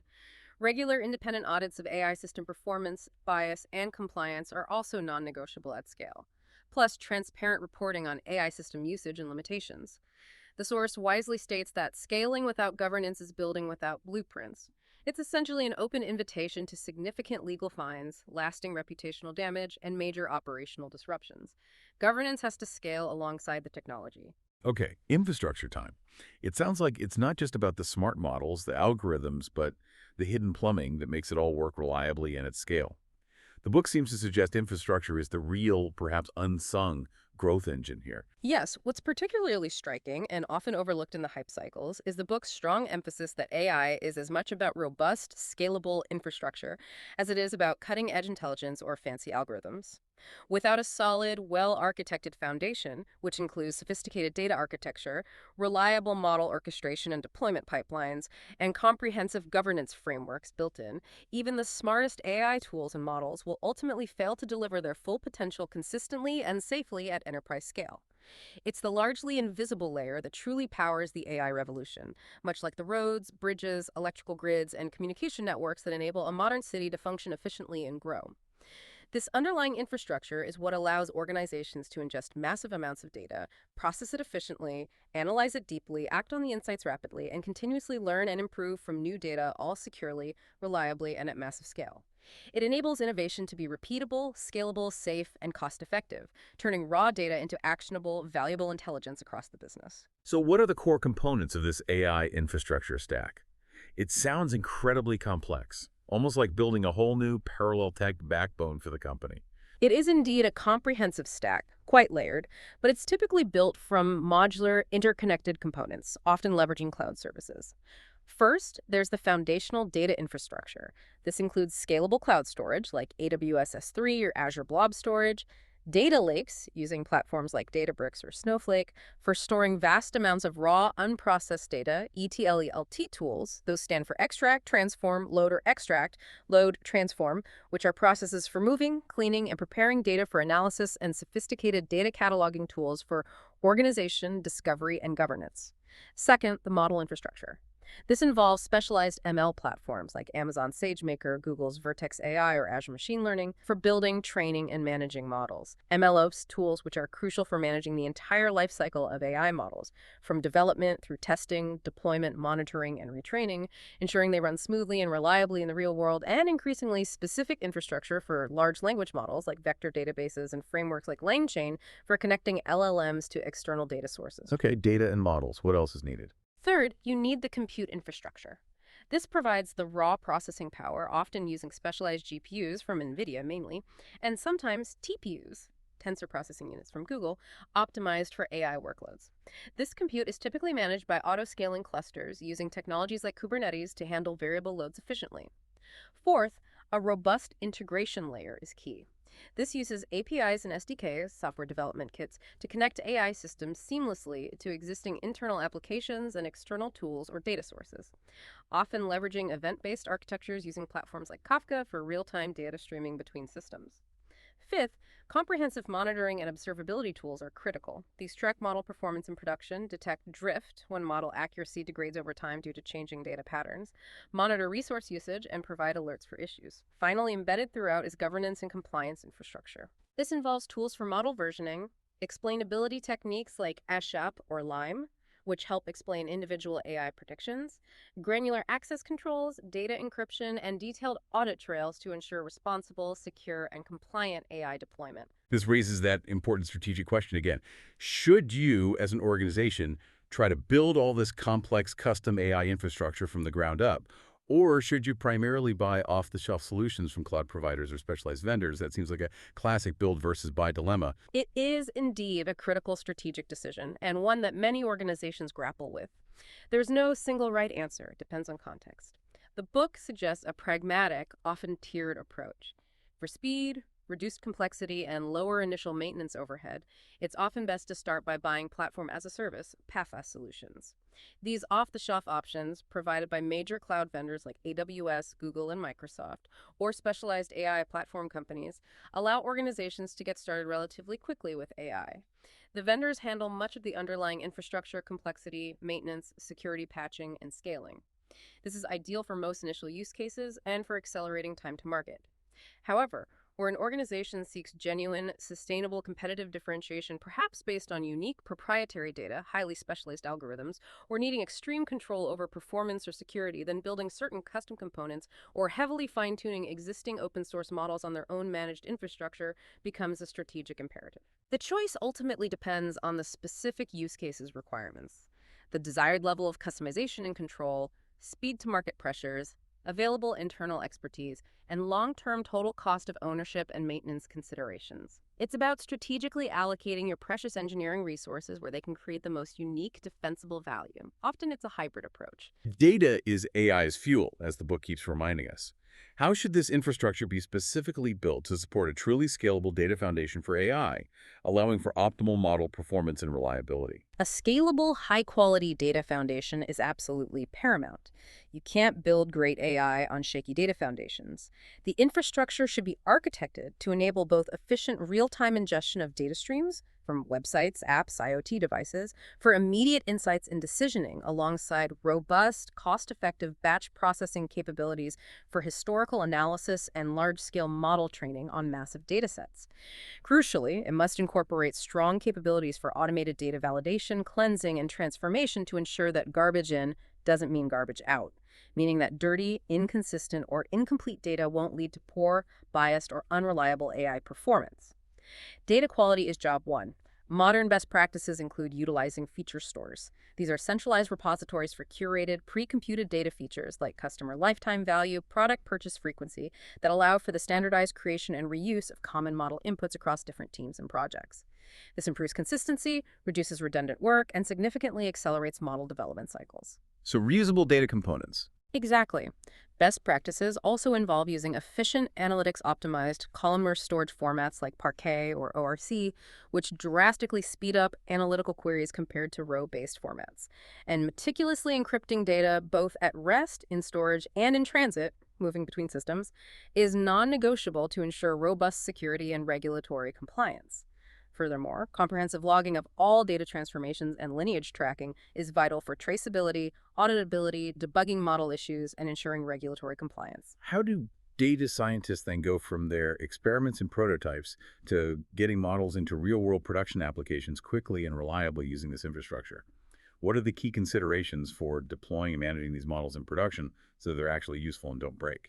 The infrastructure needs to empower data scientists, not hinder them. It should provide secure, easily accessible, scalable compute resources like GPU clusters on demand. It must enable reproducible experiments, ensuring that results can be consistently replicated, which is essential for validation and debugging. Crucially, it must support automated retraining pipelines with fresh data to prevent that model decay or drift we talked about, where a model's accuracy degrades over time as real-world patterns inevitably change. Models aren't static, they need maintenance. For deployment into production, organizations typically choose between different inference architectures based on the application's needs. Batch inference is used for periodic large-scale scoring of data where latency isn't critical. For example, nightly customer segmentation. Real-time inference, often via REST APIs, is needed for immediate predictions where low latency is crucial. For example, a real-time fraud detection system during a transaction. Or streaming inference for processing continuous data streams in true real time. Example, anomaly detection in sensor data or live content recommendations. The choice depends heavily on the required latency, throughput, cost constraints, and availability needs. Infrastructure needs to support these different patterns, often using tools like model routers, load balancers, and scalable serving frameworks like TensorFlow Serving or Kserve to optimize for cost and performance, ensuring models can seamlessly integrate and perform reliably at the required scale with minimal manual intervention. It sounds like most organizations eventually won't have just one or two AI models, but potentially dozens, maybe hundreds of different models for forecasting, classification, natural language processing, computer vision, etc. How do you manage all these multiple models and potentially swarms of AI agents effectively at scale? That seems like a huge orchestration and management challenge. You're absolutely right. Managing a rapidly growing portfolio of diverse AI models and agents becomes a significant operational and governance challenge as an organization matures its AI capabilities. It's not just about building one model anymore. The infrastructure needs to provide a robust, centralized model registry.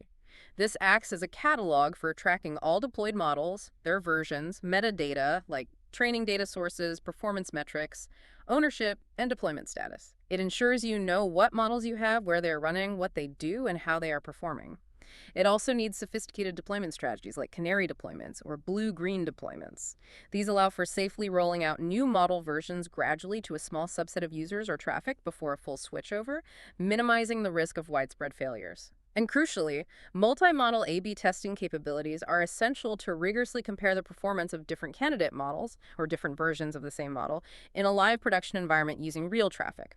allowing for data-driven decisions on which model performs best. And managing AI agents. Yes, as AI agents, more autonomous AI entities designed to perform specific sequences of tasks or collaborate become more prevalent, you need specialized agent orchestration tools, like frameworks such as LangGraph, Crew AI, or AutoGen. These help coordinate the interactions, data flow, and workflows between multiple collaborating agents effectively and reliably. The key insight, really, is to start treating AI models and agents like critical software infrastructure components. They must be meticulously versioned, continuously monitored for performance, drift, and cost, have automated deployment and rollback pipelines, CI/CD for ML, and be subject to rigorous testing and security reviews to ensure stability, reliability, and scalability across your entire growing AI ecosystem. What about the security and compliance risks that come specifically with this powerful AI infrastructure? It seems like it creates a whole new potential attack surface that traditional cybersecurity measures might not fully cover. You're absolutely right again. AI introduces entirely new categories of security risks that must be addressed proactively at the infrastructure level, often requiring specialized tools and techniques beyond traditional cybersecurity practices. These include threats like model extraction attacks, where malicious actors attempt to reverse engineer your proprietary trained models, your valuable IP, by cleverly querying them. Or prompt injection attacks, particularly against large language models, where users craft malicious inputs designed to manipulate the AI into leaking sensitive information, bypassing safety filters, or executing unintended actions. There are also risks from adversarial inputs. These are subtle, often imperceptible tweaks made to input data, like an image or text, that can cause an AI model to make completely incorrect, sometimes catastrophic, decisions, potentially leading to critical errors in areas like autonomous driving or medical diagnosis. And of course, traditional risks like data leakage through insecure API integrations, misconfigured access controls, or logs containing sensitive information remain highly relevant. So how do you mitigate these AI-specific risks? Mitigation requires a layered defense strategy built into the infrastructure. This includes implementing robust, fine-grained, role-based access control, RBAC, for data and models, employing rigorous input validation and sanitization techniques, especially for prompts fed into LLMs, utilizing data anonymization, pseudonymization, or differential privacy techniques where appropriate, and deploying specialized security-focused large language model gateways or firewalls that can filter harmful inputs or potentially sensitive outputs. Moreover, strict demonstrable compliance with evolving data privacy regulations like Europe's GDPR, California's CCPA, Canada's PIPEDA, and sector-specific rules like HIPAA in healthcare is absolutely non-negotiable. This requires continuous auditing capabilities built into the infrastructure, meticulous documentation of AI system behaviors and data handling practices, and robust mechanisms for ensuring accountability and transparency. Security and compliance can't be afterthoughts in AI infrastructure design. Okay, this next chapter seems to focus squarely on the darker side, the risks, but also importantly, the path towards responsible AI. The book states clearly that with great power comes great responsibility, especially as AI becomes deeply embedded in an organization's very DNA. It sounds like managing risk, building trust, and defining your core values around AI are paramount. Yes, and what's truly compelling, I think, in the book's treatment of this topic is the strong emphasis on moving beyond mere legal compliance towards actively earning and continuously maintaining trust with employees, customers, and society. It's about proactive ethical leadership. The source outlines that organizations must proactively identify, assess, and mitigate a wide spectrum of potential risks.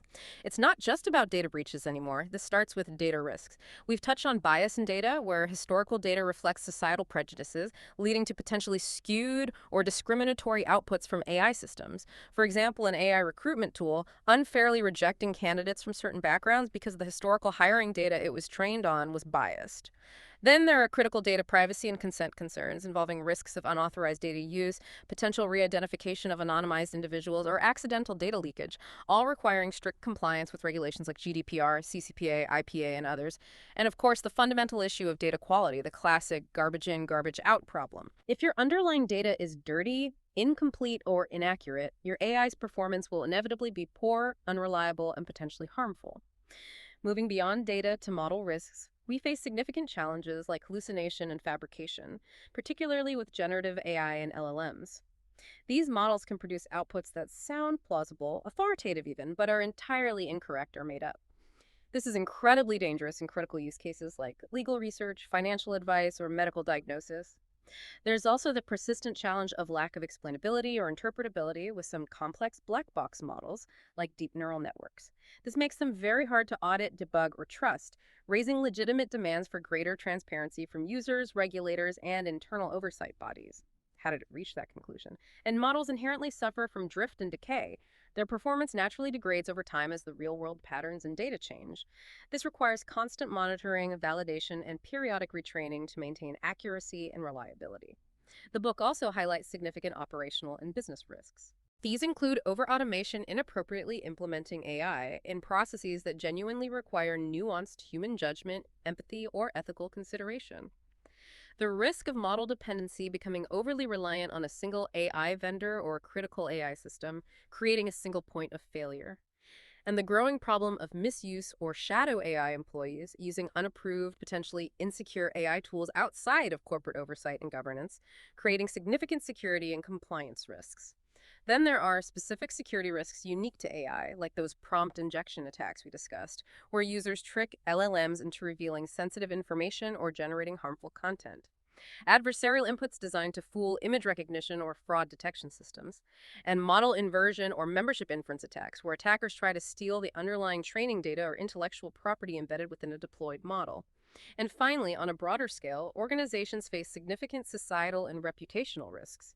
These encompass potential issues like algorithmic discrimination leading to lawsuits or public backlash, concerns about large-scale job displacement due to automation, the potential misuse of AI for invasive surveillance, the proliferation of convincing deepfakes for fraud or manipulation, and the role AI can play in amplifying misinformation and disinformation online.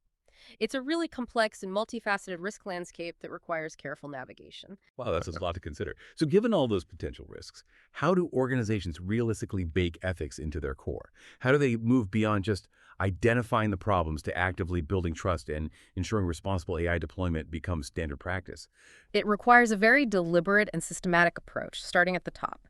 It begins with leadership defining and championing a clear AI ethics framework based on core, understandable principles.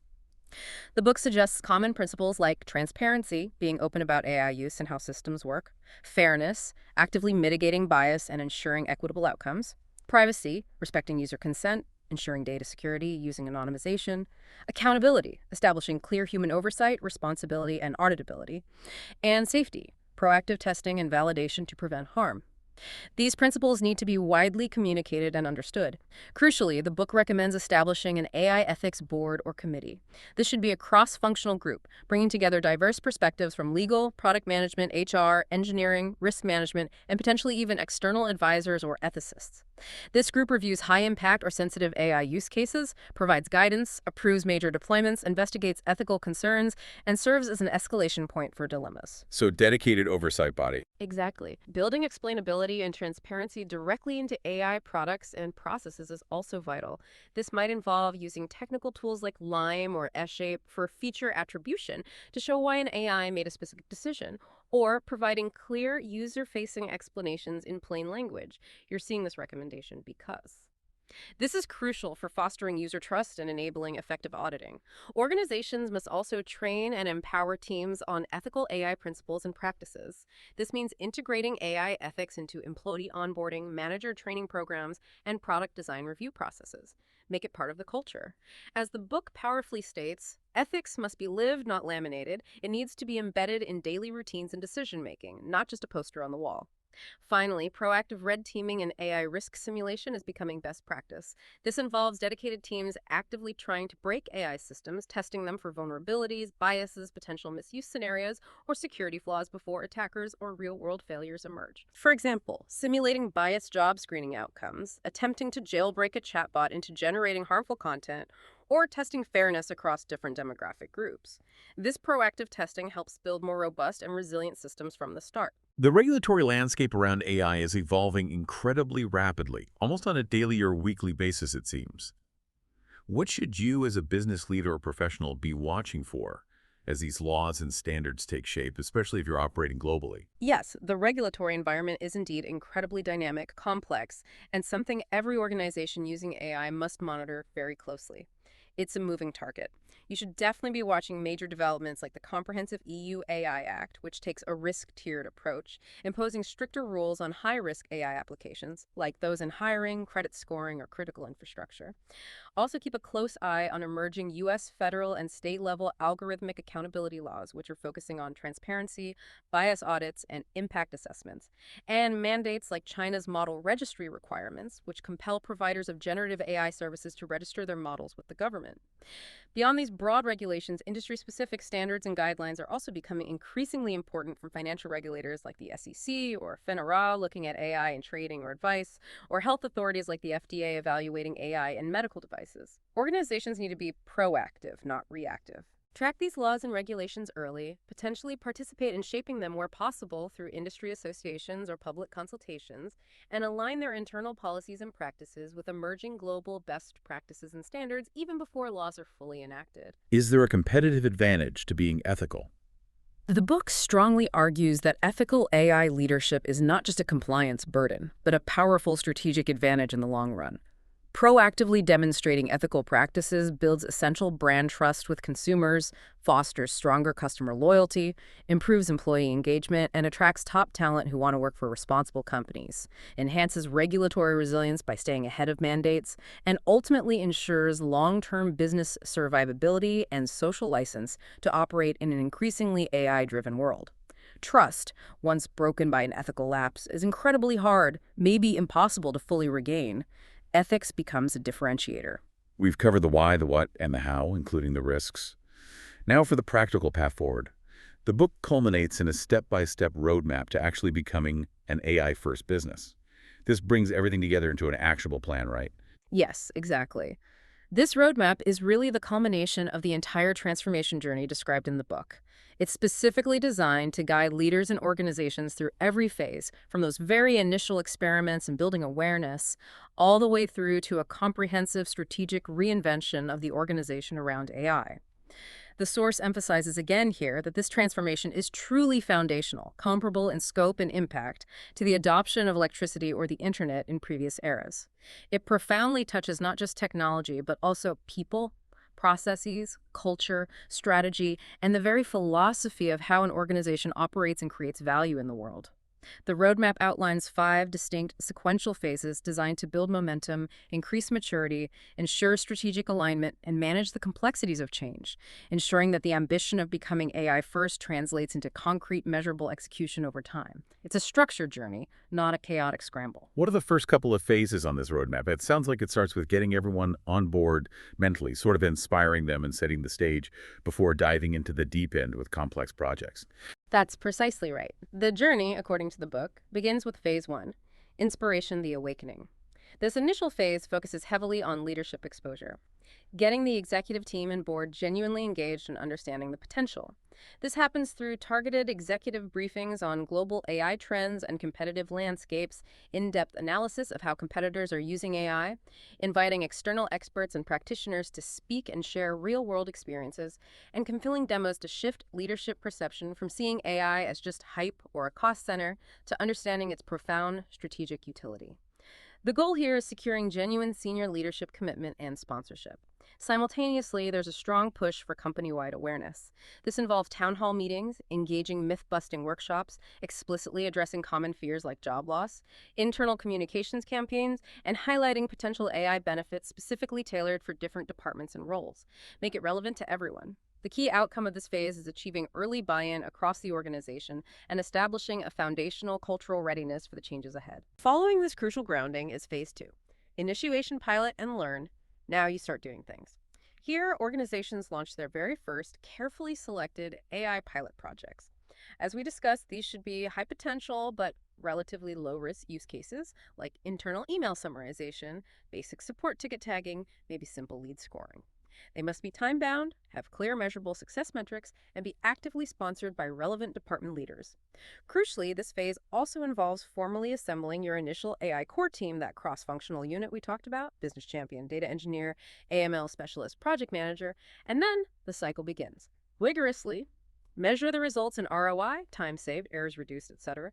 Share those wins widely and transparently, document the learnings, what worked, what didn't, and repeat with the next pilot project, building confidence and spreading momentum organically throughout the company. Okay, so inspiration, then initiation with pilots. After those initial wins start rolling in, how do you move from these successful but maybe isolated pilot projects to truly embedding AI across the board and making it part of the fundamental organizational fabric, rather than just a series of disconnected success stories? That leads smoothly and logically into phase 3, integration embedding AI. The focus here shifts significantly towards deeper integration and standardization. A key step is to formalize governance and ethics. You move beyond informal pilot guidelines. This means drafting comprehensive, enterprise-wide AI usage policies, potentially creating that formal internal AI ethics council to review and guide deployments, defining clear red lines for AI use based on your organizational values, where, gee, absolutely no facial recognition for surveillance, and meticulously documenting where and how AI is being used across the company to build a robust trust and compliance framework. Concurrently, organizations need to strategically expand AI use cases across departments. You move beyond the initial low-hanging fruit. Think GPT-based proposal generators integrated into the sales CRM, automated expense categorization built into the finance ERP system, 247 AI agents handling complex queries for customer success, AI-powered predictive maintenance scheduled at operations, or AI-assisted content creation become a standard in marketing. This phase ensures AI becomes a normal, integrated, value-adding part of daily operations across multiple functions. Hand in hand with this deep technical and process integration is a concerted, ongoing effort to upskill and educate the entire workforce at scale. This involves launching more structured internal AI academies or learning platforms, perhaps offering role-based AI certifications, providing managers with specific training on how to effectively lead and redesign work for hybrid human AI teams, and generally fostering widespread AI fluency and comfort across the organization. And what about the later stages on this roadmap? When AI isn't just integrated, but truly systematized, institutionalized, and maybe even begins to lead to a complete reinvention of the core business itself.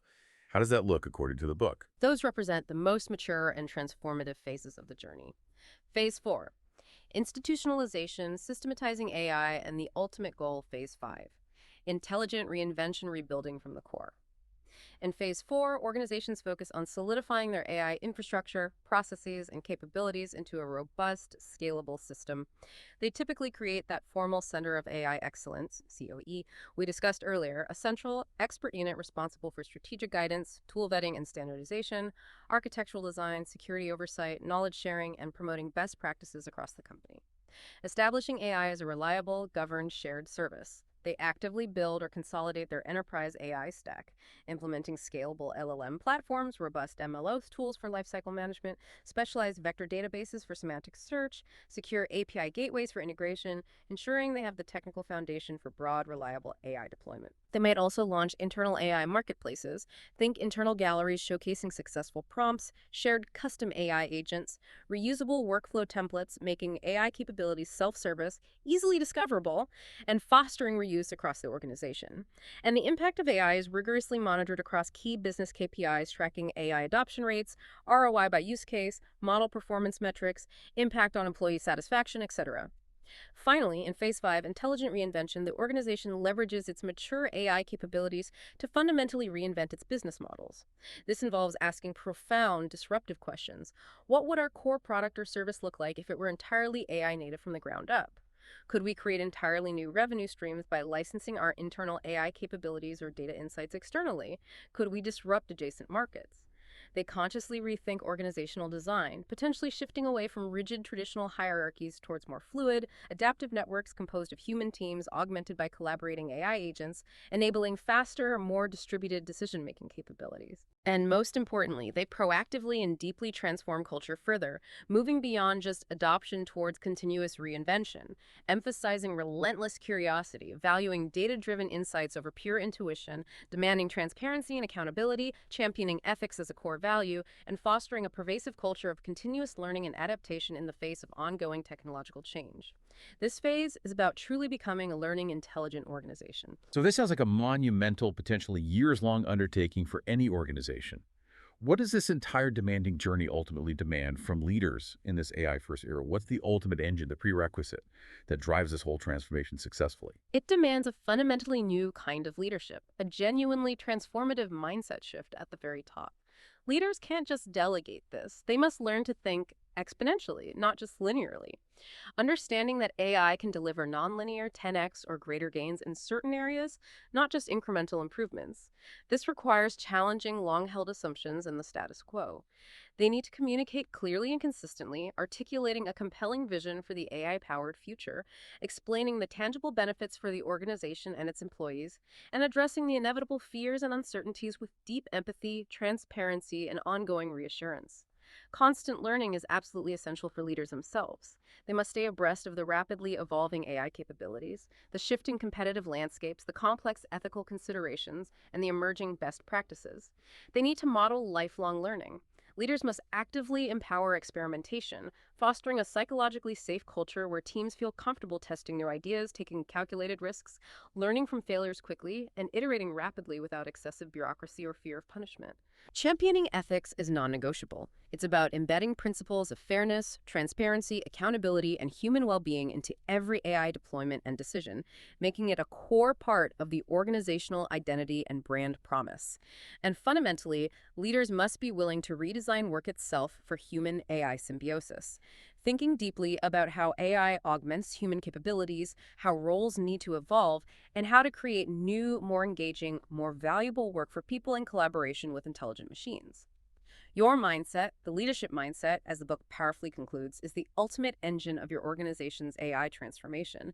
Without that committed, curious, courageous, and ethical leadership driving it forward, even the best technology, the most brilliant data scientists, or the most detailed roadmap will inevitably fall short of delivering true, sustainable transformation. Wow, what an incredible deep dive that was. We've navigated the AI revolution, really trying to understand what AI first truly means beyond the hype, explored its profound impact on productivity, communication, innovation, and even business growth itself. And crucially, discussed the critical importance of culture, ethics, and having a clear roadmap for this transformation. Yeah, and this raises, I think, an important question for you, the listener, as you absorb all this. Considering everything we've discussed today based on this source, how will you begin to apply these insights? What's maybe one tangible step, however small, you can take today or this week in your own work, within your team, or for your organization to start moving towards becoming more AI first? Because as the source makes abundantly clear, AI isn't just some far-off future. It's rapidly becoming the foundation of competitive advantage today. The speed of adoption really is key. The journey to becoming AI first isn't about achieving perfection overnight. It seems it's about starting where you are, learning continuously, being willing to scale what works, discarding what doesn't, and leading or participating with courage and genuine curiosity. What stands out to you most from our discussion today about how AI can fundamentally redefine what's possible in your world, in your specific context? Something to mull over.